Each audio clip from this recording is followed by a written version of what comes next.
दोस्तों, भारत और ऑस्ट्रेलिया के बीच खेला गया 5वां T20 मैच बेहद रोमांचक रहा। बारिश के कारण मैच को 10-10 ओवर का कराया गया। इसके बाद टीम इंडिया ने बल्लेबाजी करते हुए कमाल कर दिया। वहीं फिर गेंद से भी भारतीय गेंदबाजों ने तूफान मचा दिया। जी हाँ, इस वीडियो में हम आपको इस मैच का पूरा हाइलाइट्स बताएंगे, तो वीडियो को अंत तक जरूर देखें। और अगर टीम इंडिया के फैन हो तो वीडियो को एक लाइक जरूर करें। इस वीडियो का लाइक टारगेट है 1000 लाइक। दोस्तों, भारत और ऑस्ट्रेलिया के बीच खेला गया यह 5वां और आखिरी T20 मुकाबला गाबा के मैदान पर हुआ। सीरीज में भारत पहले ही 2-1 से आगे थी और अगर यह मैच जीत जाता तो सीरीज पूरी तरह भारत के नाम हो जाती। माहौल गाबा में जोश से भरा था। दर्शक दीर्घाएं खचाखच भरी हुई थी और दोनों टीमों की बॉडी लैंग्वेज से साफ झलक रहा था कि कोई भी टीम पीछे हटने को तैयार नहीं है। टॉस ऑस्ट्रेलिया के कप्तान मिचेल मार्श ने जीता और उन्होंने बिना झिझक के पहले गेंदबाजी करने का फैसला किया। दूसरी ओर टीम इंडिया की ओर से एक बार फिर वही भरोसेमंद जोड़ी उतरी। अभिषेक शर्मा और शुभमन गिल दोनों युवा बल्लेबाजी हाल के मैचों में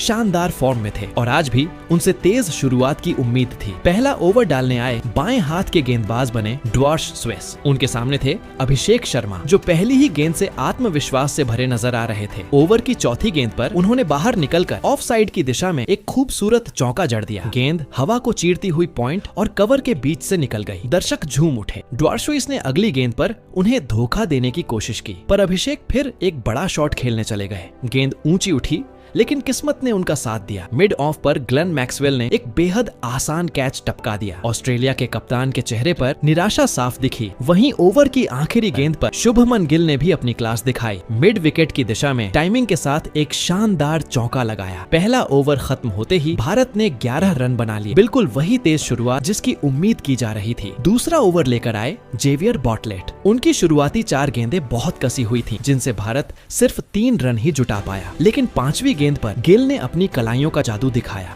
गेंद ऑफ स्टंप के बाहर थी और उन्होंने उसे एक्स्ट्रा कवर की दिशा में शानदार चौका बना दिया। इस ओवर से कुल 8 रन आए और भारत का रन रेट अब भी 10 के पार था। तीसरा ओवर फिर ड्वार्श स्वेस को ही दिया गया, लेकिन इस बार शुभमन गिल ने उनकी बखिया उधेड़ दी। पहली ही गेंद पर उन्होंने एक्स्ट्रा कवर की दिशा में चौका जड़ा। गेंद बल्ले से जैसे निकल ही नहीं रही थी, बस उड़ रही थी। तीसरी, चौथी और 5वीं गेंद पर गिल ने लगातार 3 चौके ठोक दिए। मैदान पर हर दिशा में फील्डर असहाय दिख रहे थे। इस ओवर में कुल 16 रन बने। गिल पूरी तरह लय में थे। 12 गेंदों में 26 रन ठोक चुके थे और हर शॉट क्लासिक लग रहा था। दूसरी तरफ अभिषेक शर्मा कुछ शांत दिख रहे थे। वो अपनी टाइमिंग ढूंढ रहे थे और गिल को स्ट्राइक देने की कोशिश कर रहे थे। लेकिन चौथे ओवर में नाथन एलिस को गेंदबाजी पर लाया गया और उन्होंने आते ही अभिषेक को परेशान किया। एलिस की गेंदें ऑफ स्टंप के बाहर से हल्की सी मूव हो रही थी। ओवर की चौथी गेंद पर अभिषेक ने पुल शॉट खेलने की कोशिश की, लेकिन गेंद टॉप एज लेकर हवा में ऊंची चली गई। डीप फाइन लेग पर ड्वार्श स्वेस दौड़ते हुए आए और अविश्वसनीय रूप से उन्होंने दूसरा कैच भी टपका दिया। यह भारत के लिए वरदान साबित हुआ। अभिषेक को यह दूसरा जीवन दान मिला और उन्होंने इसे व्यर्थ नहीं जाने दिया। ओवर की पहली 5 गेंदों पर सिर्फ 6 रन बने थे, लेकिन एलिस की आखिरी गेंद पर अभिषेक ने पूरी ताकत से पुल शॉट खेला। गेंद मिड विकेट के ऊपर से स्टैंड में जा पहुंची। दर्शक दीर्घा में भारतीय झंडे लहराने लगे।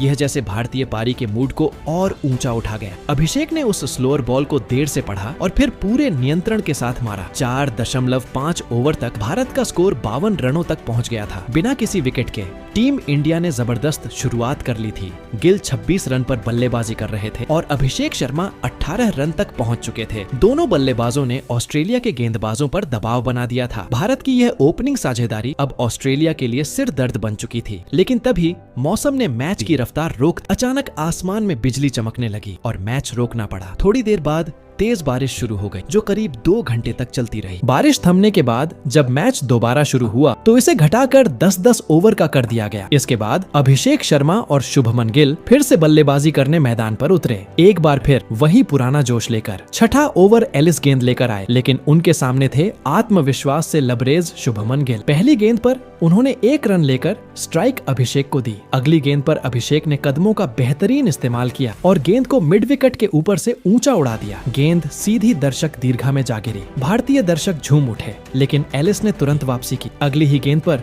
उन्होंने एक ऑफ कटर फेंकी जो थोड़ी धीमी थी। अभिषेक ने फिर बड़ा शॉट खेलने की कोशिश की, लेकिन टाइमिंग गड़बड़ा गई। गेंद सीधी ऊपर चली गई। इस बार मिड ऑफ पर मैक्सवेल ने कोई गलती नहीं की और आराम से कैच लपक लिया। अभिषेक शर्मा 30 रन बनाकर आउट हो गए। उन्होंने तेज शुरुआत दी, लेकिन बारिश के बाद की पिच पर शॉट थोड़ा गलत बैठ गया और अब मैदान में उतरे टीम इंडिया के कप्तान सूर्य कुमार यादव। उनके आते ही माहौल और जोश से भर गया। हर कोई जानता था कि जब सूर्य आते हैं तो कुछ न कुछ खास जरूर होता है। छठे ओवर में मार्श ने गेंद स्पिनर ग्लेन मैक्सवेल को थमाई, लेकिन गिल को इससे कोई फर्क नहीं पड़ा। उन्होंने पहली ही गेंद पर क्रीज से थोड़ा बाहर निकलकर एक्स्ट्रा कवर के ऊपर से चौका जड़ा। अगली गेंद पर उन्होंने स्वीप खेल सीधी स्क्वायर लेग बाउंड्री की ओर 4 रन। अब गिल पूरी तरह आत्मविश्वास में थे। मैक्सवेल ने ओवर की तीसरी गेंद स्लोअर डाल। गिल ने हल्का सा टैप किया और सिंगल लेकर अपना स्कोर 49 तक पहुंचाया। पूरा स्टेडियम जानता था अब बस 1 रन की दूरी थी हाफ सेंचुरी से। सूर्य ने स्ट्राइक ली और बिना किसी झिझक के रिवर्स स्वीप खेला। गेंद पॉइंट की दिशा में चौके के लिए निकल गई। दर्शक दीर्घा में शोर गूंज उठा। इस ओवर में 14 रन बने और गिल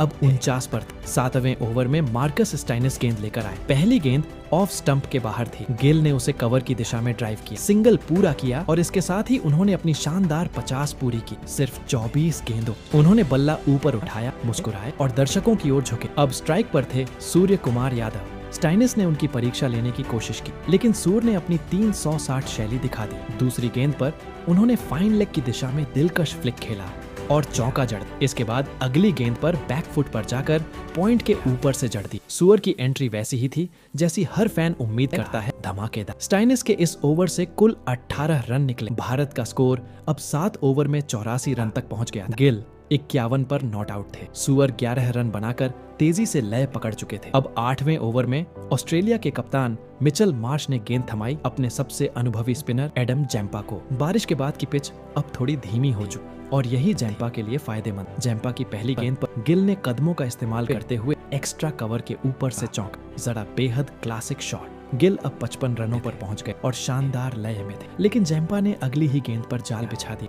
उन्होंने गेंद को थोड़ा स्लो किया और टर्न कराया। गिल ने फिर बड़ा शॉट खेलने की कोशिश की, लेकिन टाइमिंग पूरी तरह गड़बड़ा गई। शुभमन गिल 55 रन बनाकर आउट हो गए। 27 गेंदों में शानदार पारी खेलकर वे लौटे। गिल की पारी ने भारत को मजबूत शुरुआत दी, लेकिन अब जिम्मेदारी कप्तान सूर्य कुमार यादव पर थी। अब मैदान पर आए जितेश शर्मा, एक ऐसे बल्लेबाज जो अपने विस्फोटक अंदाज के लिए जाने जाते हैं। सूर्य और जितेश ने मिलकर पारी को आगे बढ़ाना शुरू किया। जैम्पा की बाकी गेंदों पर दोनों ने संयम दिखाया। 2 सिंगल्स, फिर आखिरी गेंद पर सूर्य ने मिड विकेट की दिशा में चौका जड़ा। ओवर खत्म हुआ 13 रन के साथ। भारत का स्कोर 8 ओवर में 97 रनों तक पहुंच गया। अब गेंदबाजी पर आए बर्टले, लेकिन उनके सामने थे सूअर जो अब पूरी तरह सेट थे। पहली गेंद पर उन्होंने बैक फुट पर जाकर फाइन लेग की दिशा में फ्लिक मारा और गेंद 4 रनों के लिए चली गई। दूसरी गेंद पर रिचर्डसन ने स्लोअर गेंद फेंकी।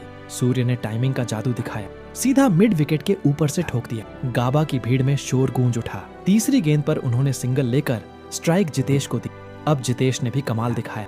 शॉर्ट गेंद आई, उन्होंने बैक फुट पर जाकर पॉइंट की दिशा में कटा और 4 रन बटोर लिए। इसके बाद बार्टलेट ने फुल लेंथ डिलीवरी फेंकी। जितेश ने मिड ऑन के ऊपर से फिर एक चौका ठोक दिया।